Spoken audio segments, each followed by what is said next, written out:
Jai Ma, everyone. Welcome to the satsang in the Vedic study circle. Many of you, when you receive this teaching, you may wonder why this teaching is relevant in the time of artificial intelligence, where at one click we can have an entire book generated on Bhakti Yoga for us. And this is where I will begin today. Why do we need a tradition, an Acharya, and a community, a Sangha, to go through the yogic journey? It gives light upon what we are doing more than the Bhakti Yoga itself.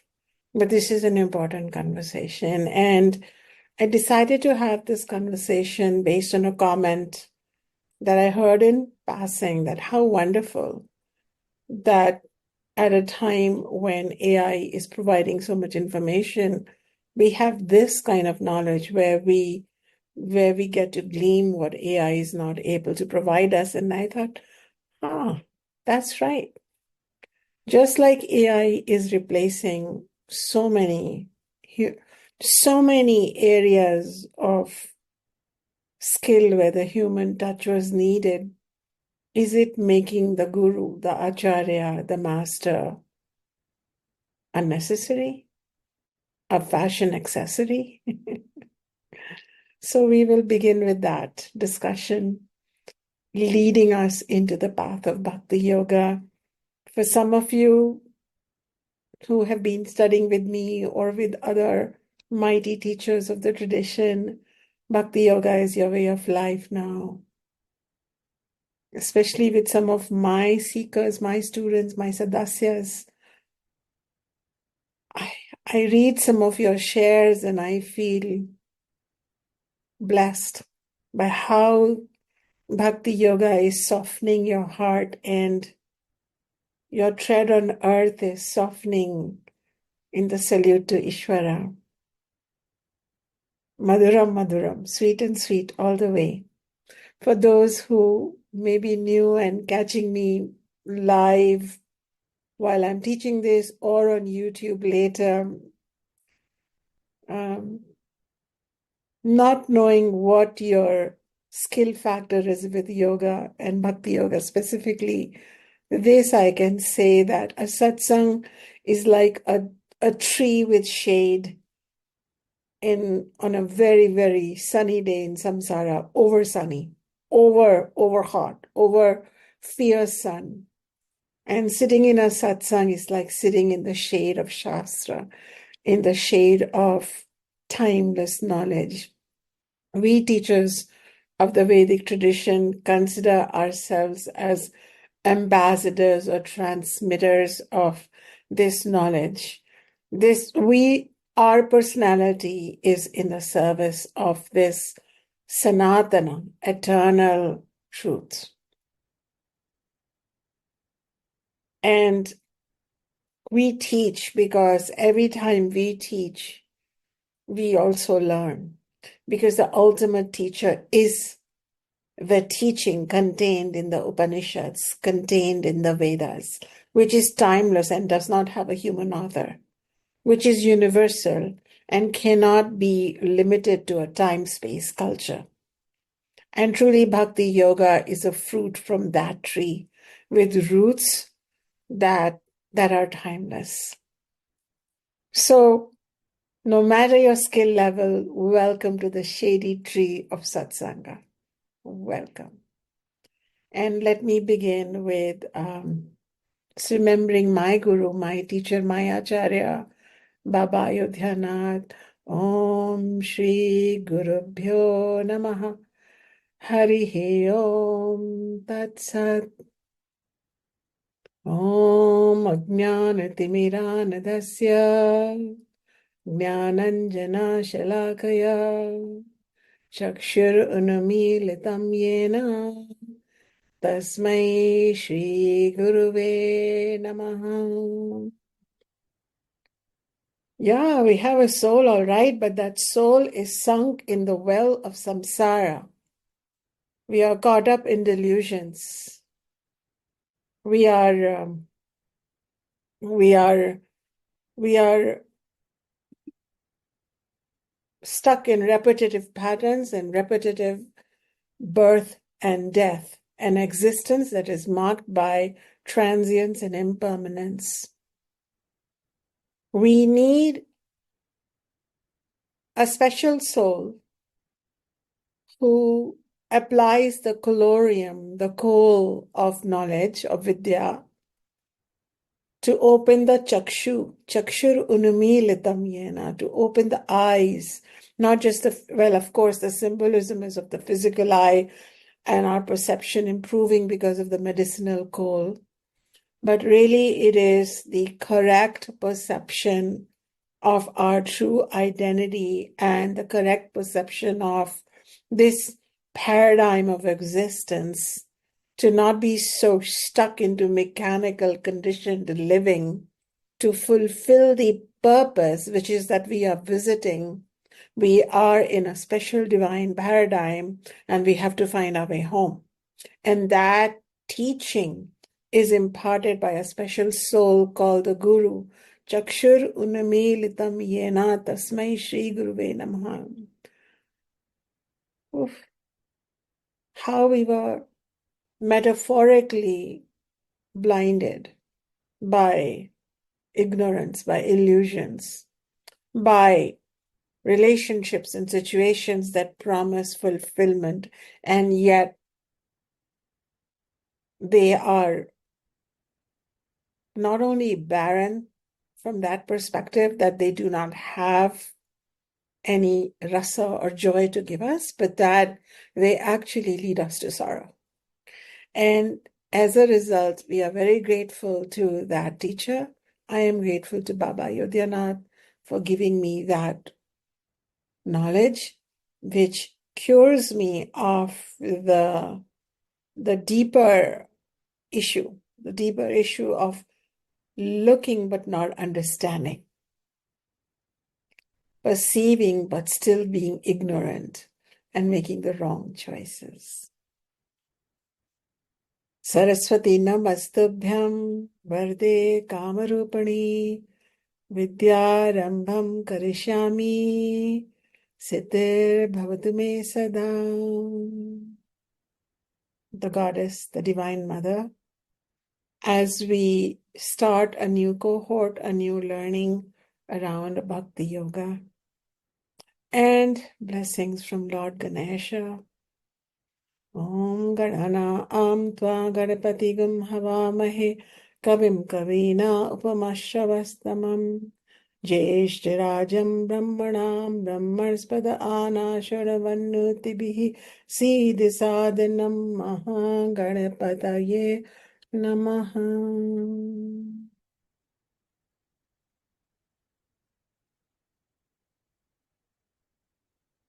The remover of obstacles. Obstacles are always inner, though they look outer. So may those obstacles be set aside as we begin the journey into Bhakti Yoga. But before that, we briefly pause to understand, why should we even collect together on a pretty regular basis to go through this process when we can audit through millions of videos available on Bhakti Yoga, or press an AI prompt and have our own brand new book or booklet created on the basic principles of Bhakti Yoga. What's the deal here? Why should we be part of a study circle? And though the name is new, in some sense, this is what I have been doing, teaching verse by verse, word by word, whether we call it the Vedic Study Circle, the Vedic Way, Department of Vedic Studies in my nonprofit, Vedika Global, it does not matter. That's what I do. And why do you show up? You show up because there is a difference between a Vedic Acharya, a Vedic teacher, and a regular teacher, or even a coach. A, a regular teacher or a coach, let's just say, may take responsibility for your growth. But an Acharya who unveils the deeper truths embedded in the Vedic text makes you take responsibility for your growth. You end up taking responsibility for your soul's charter through samsara, through the prison-like repetitive existence, to no longer be its victim, to no longer need to be aggressive and irritated in it, but to accept the good, bad, ugly, and lovely and move forward in your goal of self-actualization and self-realization. So the unique satsanga experience, the unique study opportunity is reminding you of what you owe to yourself. There's a difference here.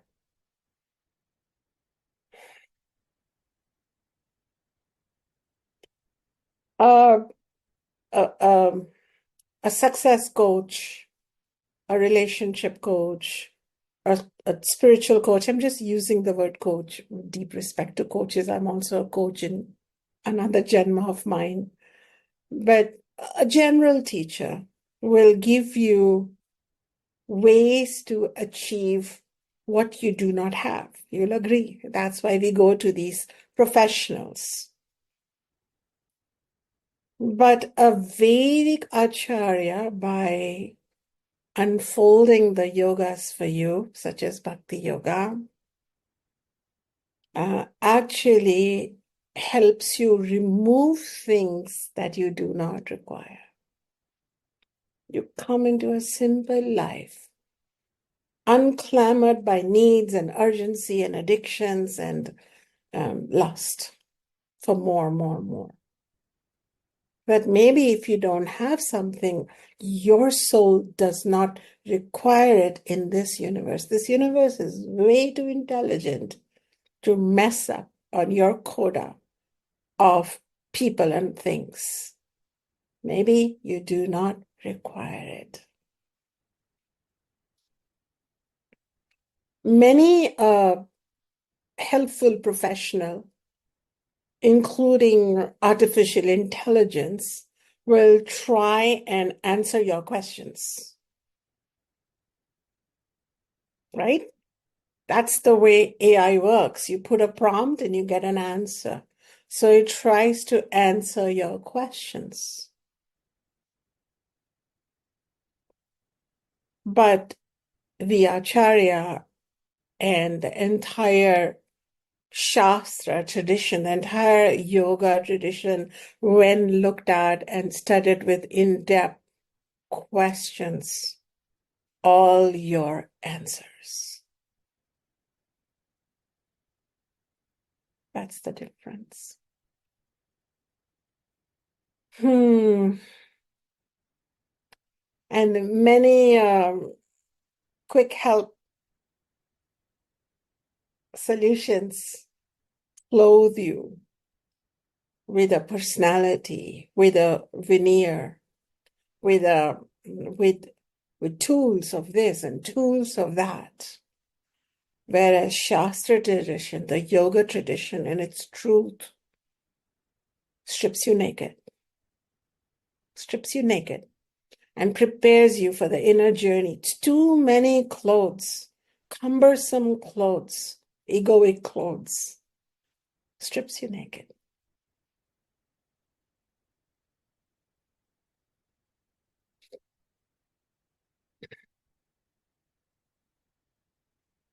Many setups will give you knowledge. Certifications in Vedic studies is also possible. Degrees. But a teacher may take away what you know and puncture your ego. Because sometimes intellect gets in the way. I know this, and I know so many words, and I know so many hymns, and I know Sanskrit, and I know this, and it punctures your ego. That is why we have the entire Bhaj Govindam, a hymn that I'm teaching currently while I am giving this satsanga, which begins with waking up a Brahmin priest who was memorizing probably Sanskrit grammar to say, wake up. These Sanskrit grammar rules are not going to protect you when you come face to face with death. Only the knowledge of your immortal self shall help you, because the knowledge you have at the time of death is what decides what your next life story will be. Are you going to come right back in samsara, right back at it, back into the same old routine? Or are you going to wake up? Bhaj Govindam, Govindam bhaj mood mate. Samprapte sannihite kale, nahi rakshati dukrina karane. So a guru takes away your knowledge, because the realization, the bhakti, the jnana, it all lies in the stillness beyond the intellect. So I can go on and on, but in essence, what I want to say is that more so now than ever, when knowledge is commodified, when AI platforms are proliferating and doing robotic learning and regurgitating wrong or right information, the discernment, the viveka, and the simplicity of the path is very, very important. And on this very special satsang, where I feel joyous in restarting a new cohort of Bhakti Yoga. I don't really know the word cohort very well, but I like using it, so I'm using it. So when we're starting this new cohort again of Bhakti Yoga, it felt important to just address this and rejoice that we have this opportunity. So blessings and welcome again. And there's something we know at our core. It's just a core knowingness. And I want you to experience your core right here in the Hridayam area, which I taught you. This Hridaya is part mind, part feelings, part emotions. It's not the physical heart. It's not even just the heart chakra. It's a composite experience, a phenomenon, where your Atma dwells, your self dwells, and Paramatma, the divine self, dwells, together with your subtlest mind. And right here at your core, if you close your eyes, you cannot deny that there is a greater truth, a greater presence, a greater reality that religions have variously called by different names. And if you go into the same core, you know that this source cannot be different for different people or different cultures or different faiths. We may call it different names, we may clothe it in different clothes, we may hail it in different languages, but when it comes to stripping naked, like I talked about, at that level, we cannot deny that the self in me and the self in you is one. Cannot deny it. You cannot deny it, and that's why each one of you is here. That's why each one of you has found me as a teacher for you. That is why you're attracted to the non-dual teachings of the Vedas. And the Sanskrit may be new and the examples may be foreign, but the knowingness, it's ancient within you. It doesn't require a language. It doesn't belong to any one people. And sages of different cultures, mystics of different cultures have come upon this presence.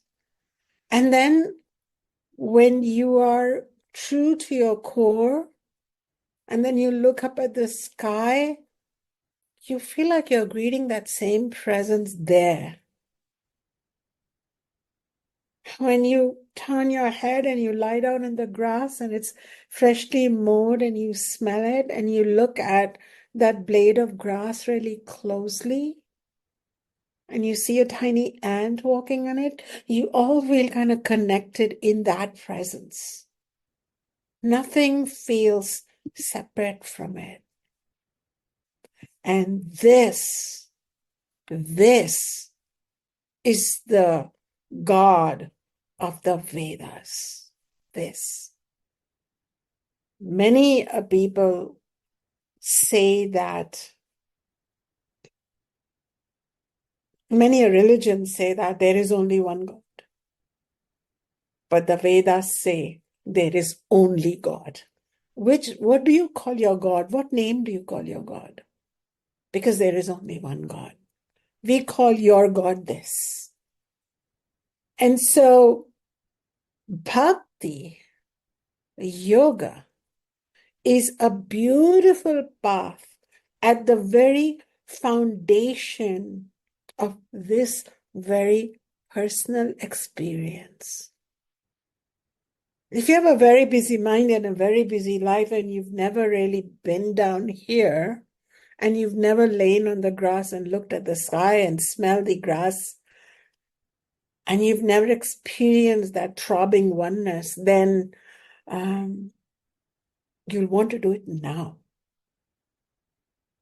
And this great one reality known as Ishvara. Ishvara is the clouds moving in the sky, the grass waving on earth, the autumn leaves falling from the trees, the hearts beating in every living thing and being.